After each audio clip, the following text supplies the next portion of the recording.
Alhamdulillah, alhamdulillahilladzi arsala rasulahu bil huda wa dinil haq liyudhhirahu 'ala ad-dini kullih walau karihal musyrikun. Asyhadu an la ilaha illallah wahdahu la syarikalah wa asyhadu anna Muhammadan 'abduhu wa rasuluh alladzi la nabiyya ba'dah walau karihal kafirun. Allahumma fasalli ala Muhammadin nabiyil karim wa ala alihi wa sahbihi wa man tabi'ahu ila yaumi yub'asun. Amma ba'du fa ya ibadallah, usikum bitaqwallah faqad fazal muttaqun. Qala ta'ala fil Qur'anil karim, a'udzu billahi minasy syaithanir rajim. Ya ayyuhalladzina amanu taqullaha haqqa tuqatih wa la tamutunna illa wa antum muslimun. Sidang Jumat rahimakumullah, khatib senantiasa berwasiat untuk selalu meningkatkan takwa. Dan wasiat takwa pada hari ini berkaitan dengan kehidupan berkeluarga. Kalau bulan Muharram di berbagai tempat banyak acara akad nikah, dan mayoritas umat ketika ada yang menikah mendoakan, dan doanya itu paling populer, semoga meraih sakinah, mawadah, warohmah. Bahkan ada yang menyingkat dengan samawa, walaupun wa itu waw atap, yang cocok samara, warohmah dan rohmah. Mungkin karena berkaitan dengan penghayatan surat Ar-Rum ayat 21. A'udzubillahi minasyaitonir rajim, wa min ayatihi an khalaqalakum min anfusikum azwaja litaskunu ilaiha wa ja'ala bainakum mawaddatan wa rahmah inna fi dzalika laayatil liqaumin yatafakkarun. Itu di situ ada mawaddatan wa rahmah. Yang jadi persoalan, apakah doa supaya meraih mawaddah warahmah itu dicontohkan oleh Rasulullah Sallallahu Alaihi Wasallam, atau minimal siapa yang pertama kali mendoakan meraih sakinah, mawaddah, warahmah itu? Kenapa hal ini dipertanyakan? Karena kalau kita melihat dari hadis atau sejarah hadis, Aqil bin Abu Thalib itu kan melangsungkan pernikahan di zaman Rasulullah Sallallahu Alaihi Wasallam. Kemudian para sahabat mendoakan kepada Aqil itu dengan doa birraf'i wal banin, mudah-mudahan dipertemukan kalian dengan jodoh itu pas, dan mudah-mudahan segera punya turunan. Itu doanya yang memang itu berlaku sejak zaman jahiliyah. Jadi semoga mendapat bahagia. Robi itu kalau bahasa Sunda repok, cocok, pas, dan semoga mendapatkan keturunan. Dan ternyata oleh Aqil bin Abu Thalib yang wafat tahun 80 Hijriah, sahabat yang mengatakan atau yang mendoakan dengan doa tersebut ditegur, la taqulu dalik, jangan engkau katakan seperti itu. Atau di dalam redaksi lain, la taqulu hakada, jangan engkau katakan birra'ub'i wal banin, tapi waqulu, katakanlah olehmu barakallahu lakum wa baraka alaikum. Dan di dalam redaksi lain barakallahu laka wa baraka alaika. Jadi sidang Jumat rahimakumullah, Aqil bin Abi Thalib itu menegur para sahabat yang mendoakan kepada kedua mempelai dengan doa sembarangan, yaitu semoga punya anak, atau semoga repok, atau semoga doa-doa yang lain. Oleh Aqil dikatakan la taqulu hakada, jangan kau katakan seperti itu. Bahkan di dalam hadis riwayat yang lain dikatakan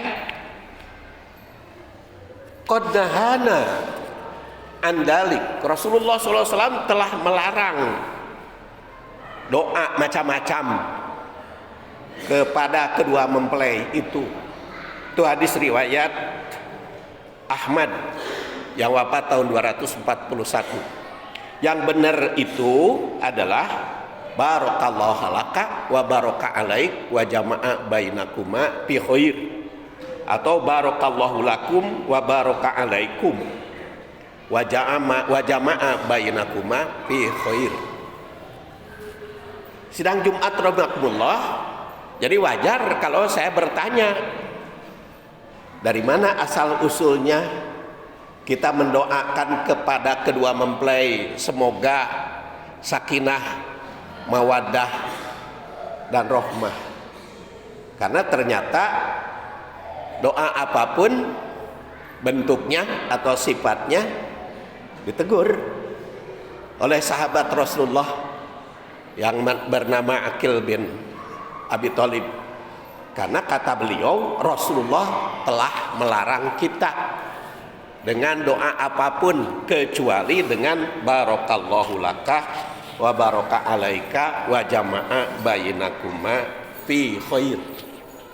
Barakallahu laka, semoga Allah Subhanahu wa taala memberikan berkah laka untukmu, wa baraka alaika, dan Allah memberikan berkah kepada alaika, orang yang menjadi tanggung jawabmu. Jadi kalau kita mengucapkan barakallahu laka kepada suami, doanya semoga Allah memberikan berkah kepada kamu sebagai suami. Wa baraka alaika, semoga Allah memberikan berkah kepada istrimu yang menjadi tanggung jawabmu. Wa jama'a bainakuma, dan semoga mengumpulkan di antara kalian fi khair, dalam kebaikan. Atau kalimat lain barakallahu lakum wa baraka alaikum wa jama'a bainakuma fi khair. Ada juga redaksi lain, kalau kebetulan kepada perempuan barakallahu laki wa baraka alaiki wa jama'a bainakuma fi khair. Tapi kalau yang pengantinnya tidak hadir, barakallahu lahum wa baraka alaihim wa jama'a bainahuma fi khair. Ada juga barakallahu laha wa baraka alaiha wa jama'a bainahuma fi khair. Jadi bunyinya laka, lakum, laha, lahum itu ada. Memang redaksinya di berbagai riwayat. Dan hadis ini diriwayatkan oleh Ahmad, Abu Dawud, At-Tirmidzi, dan Ibnu Majah. Kalau di dalam riwayat Ahmad ada dua macam redaksi, ada barakallahu lakum, ada juga barakallahu laka. Kalau di dalam riwayat Ibnu Majah barakallahu lakum. Sidang Jumat rahimakumullah, kenapa Rasulullah Shallallahu Alaihi Wasallam mendoakan berkah bagi pengantin? Kenapa tidak mendoakan sakinah mawadah warohmah Rasul itu? Jawabannya karena berkah itu harus jadi cita-cita dan harus jadi program setiap keluarga. Makanya doa untuk rumah tangga juga, Allah Robbi anjilni munjalan mubarakan, innaka khairul munjilin. Ya Allah, berikanlah kepadaku tempat tinggal yang kami tinggali dengan tempat tinggal yang barokah, penuh barokah. Karena sesungguhnya Engkau pemberi tempat tinggal yang sangat berkah, sebaik-baik pemberi tempat tinggal.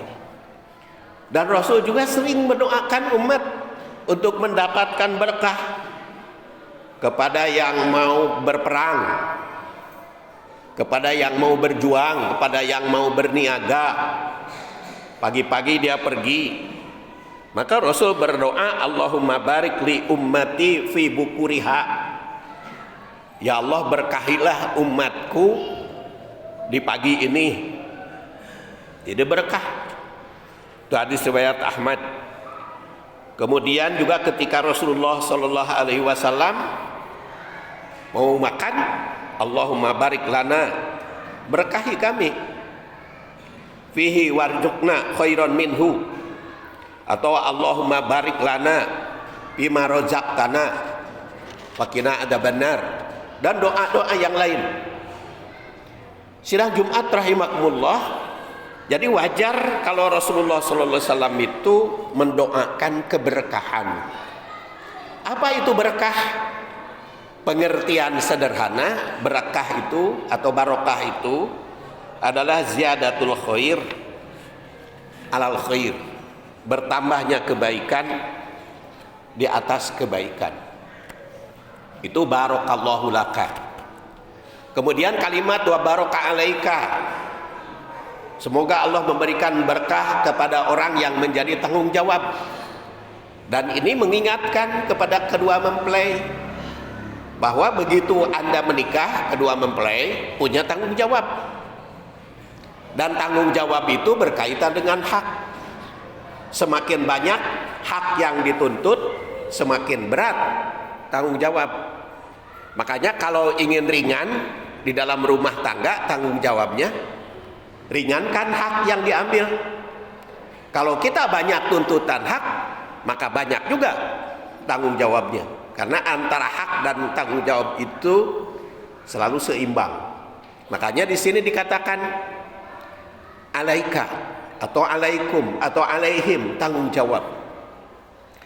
Kemudian wa jama'a bainakuma, dan mengumpulkan di antara kalian berdua. Jamaah itu artinya kumpul atau menyatu.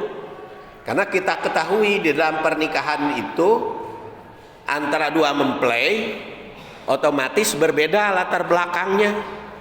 Suami berbeda latar belakangnya, latar belakang budaya, keluarga, ekonomi, pendidikan. Istri juga berbeda, kebiasaan, gaya hidupnya berbeda. Maka begitu nikah harus jamaah, harus disatukan, dikumpulkan. Dan di dalam surat An-Nisa itu dikatakan misaqon ghalidho. Pernikahan itu sebagai ikatan yang berat, yang kokoh, yang kuat. Maka di situ jamaah. Dan di dalam perkumpulannya juga disebut jima. Di jima itu bukan hanya menyatukan biologis, tapi juga psikologis, serta menyatukan cita-cita dan tujuan, menyatukan program. Sebab kalau tidak ada satu tujuan dalam pernikahan, akan timbul permasalahan. Kemudian kalimat berikutnya wa bainakuma, di antara kalian berdua. Karena apa? Karena untuk mewujudkan barokah, untuk mewujudkan jamaah atau pengkumpulan, itu harus ada kerjasama. Makanya istilahnya bainakuma, di antara kalian berdua. Walaupun tidak semua tidak sama pekerjaannya, tapi yang penting kerjasama. Apakah pekerjaannya sama ataukah tidak? Apakah masing-masing bekerja? Atau yang satu bekerja, yang satu tidak? Yang penting itu kerjasama. Makanya istilahnya wa bainakuma. Di dalam hal apa kerjasamanya? Fi khair, di dalam segala kebaikan. Dan di dalam Al-Quran kalimat khair itu cukup banyak. Khairin saja ada 109 istilah khair. Ada pakai al khair 70-an. Ada bil khair. Itu khair yang menurut Ad-Damagoni yang wafat tahun 478,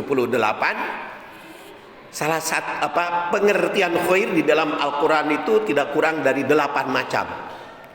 Ada yang artinya harta, ada yang artinya iman, ada yang artinya Islam, ada yang artinya keunggulan, ada yang artinya kebaikan, ada yang artinya pelaksanaan syariah. Dan itu harus diwujudkan oleh kedua mempelai. Makanya wa jama'a bainakuma fi khair, dalam kebaikan. Jadi jamaah rahimakumullah, kalau kita lihat tarikh atau sejarah hadis, doa barakallahu laka wa baraka alaika wa jama'a bainakuma fi khair itu merupakan perbaikan pada doa-doa yang biasa disampaikan di zaman jahiliyah dengan doa macam-macam. Maka doanya seragam dari Rasul. Boleh sempurna, itu adalah lebih baik sampai bi khairin.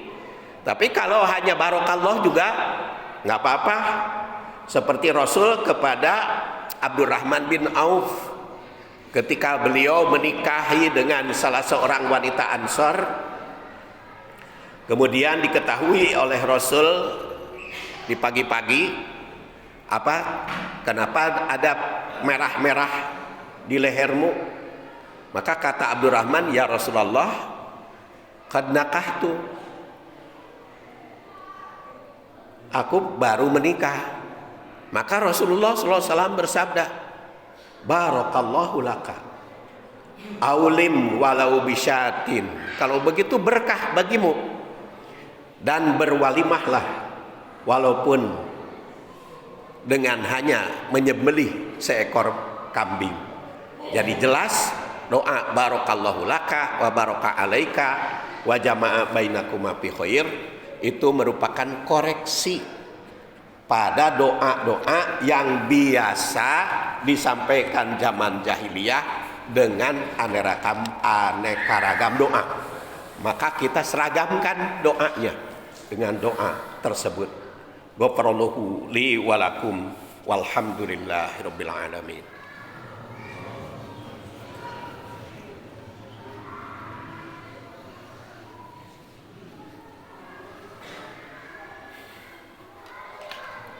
Alhamdulillahi wa kafa wassalatu wassalamu ala nabiyil mustafa wa ala ahli sidqi wal wafa. Asyhadu an la ilaha illallah wahdahu la syarikalah wa asyhadu anna Muhammadan abduhu wa rasuluh alladzi la nabiyya ba'dah. Ibadallah, usikum bitaqwallah fa innal jannata uiddat liman ittaqah. Qala ta'ala fil Qur'anil Karim, a'udzu billahi minasy syaithanir rajim, ya ayyuhalladzina amanu taqullaha haqqa tuqatih wa la tamutunna illa wa antum muslimun. Sidang Jumat rahimakumullah, patut saya garis bawahi dari doa yang diseragamkan oleh Rasul kepada kedua mempelai. Yang pertama adalah barakallahu laka. Semoga Allah memberikan berkah kepadamu, yaitu rumah tangga harus terus-menerus meningkatkan kebaikan. Kemudian wa baraka alaik, mengingatkan kepada kita bahwa di dalam kehidupan rumah tangga ada tanggung jawab yang harus dipenuhi. Kalau kita ingin banyak hak yang dituntut suami kepada istri atau istri kepada suami, maka tanggung jawabnya akan lebih berat. Tapi kalau ingin ringan tanggung jawab kita, maka berikan keringanan mereka supaya kita juga ringan tanggung jawabnya. Alaik.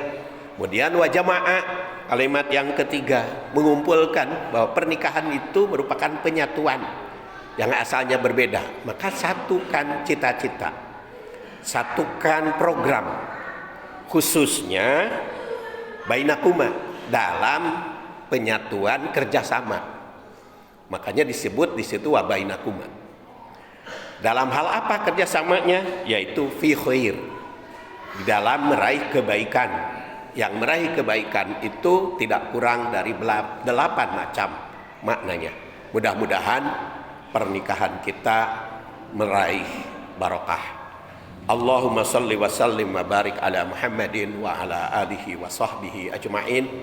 Allahumma gfir lana wa liwalidina wa lil mu'minina yauma yaqumul hisab. Rabbana hab lana min azwajina wa dhurriyyatina qurrata a'yun waj'alna lil muttaqina imama. Rabbana atina fid dunya hasanah wa fil akhirati hasanah wa qina adzabannar. Subhana rabbika rabbil izzati amma yasifun wa salamun alal mursalin walhamdulillahi rabbil alamin. Aqimissalah.